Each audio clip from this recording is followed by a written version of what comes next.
সাথে দাঁড়িয়ে সালাম জানায়। মিষ্টি থতমত খেয়ে যায়, মুখে হাসি টেনে বলে, আমি এখানে ইন্টারভিউ দিতে এসেছি। দিতে না নিতে মিষ্টি হাসি মুখে নিজের ফাইলপত্র বের করে ইন্টারভিউরদের সামনে রাখে। অ্যাপ্লাই পত্র দেখিয়ে বলে, আমি জব করার জন্য এসেছি। ওখান থেকে একজন অফিসার কাছে বলতে যাবে, তার আগে সাফওয়ান চৌধুরী দরজা খুলে ভিতরে প্রবেশ করে। মিষ্টি সেদিকে আর চোখে তাকিয়ে বলে, আপনিও কি কিছু বলবেন? সরি ম্যাম, আমি আপনাকে জব দিতে পারবো না। শিল্পমন্ত্রীর মেয়ে এখানে জব করবে, সেটা হয় না। মিষ্টি বিরক্তি নিয়ে রুম থেকে বের হতে নেয়। এই এক সমস্যা, তাকে কেউ চাকরি দিতে চায় না। সবাই একই কথা বলে, শিল্পমন্ত্রীর মেয়েকে আমরা কি চাকরি দেব? যার নিজের অফিস আছে সেখানেও অন্যের অফিসে চাকরি করবে।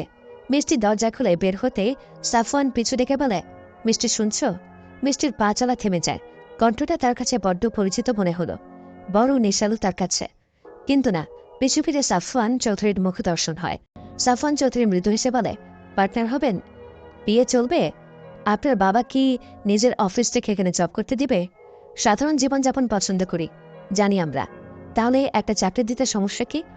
যোগ্যতা কি আমার নেই? সমস্যা তা না, আসি। মিষ্টি আর এক মুহূর্ত সেখানে থাকে না। মাথার চুলগুলো ঠিক করে সেখান থেকে চলে যায়। যাওয়ার আগে দেখে যায় তার ফ্রেন্ডের মুখখানি। সবাই অপেক্ষা করছে ফলাফল জানার জন্য। এসএস গ্রুপে নীরা ছাড়া কারো জব হলো না। এটা নিয়ে মন খারাপের শেষ নেই কারো। নীরা নিজেও আনন্দ করতে পারছে না, তার ফ্রেন্ডদের জব হলো না। কই, সবাই তো ভেবেছিল একসাথে একই কোম্পানিতে জব করবে, কিন্তু তা আর হলো না। বিকালের দিকে সেসব নিয়ে সবাই কথা বলছিল। সবার কথার মাঝে মিষ্টি নীরার দিকে তাকিয়ে বলে, জীবনে ভালো কিছু করতে হলে বন্ধুত্ব নিয়ে পড়ে থাকলে হবে না। বন্ধু একটা সময় ছেড়ে চলে যায়, কিন্তু টাকা টাকা কামালে অনেক বন্ধু হয়। বন্ধু বন্ধু যেমন আমাদের কাছে সব, তেমনই পরিবার আমাদের কাছে অনেক কিছু। তাদের জন্য বন্ধু থেকে আলাদা হওয়াটা এমন কিছুই না।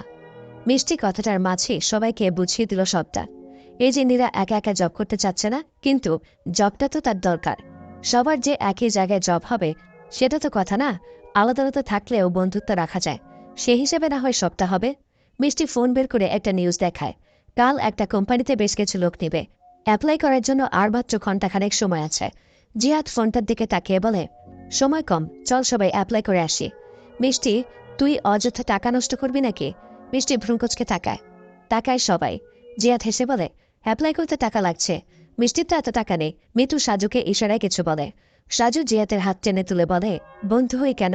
সবাই মিলে না হয় ওর অ্যাপ্লাই টাকা দিব। আমি পারবো না। আচ্ছা, আমি একা দিব। মিষ্টি চল। মিষ্টি কোনো কথা বলে না, ফোনটা বন্ধ করে আশেপাশে তাকায়।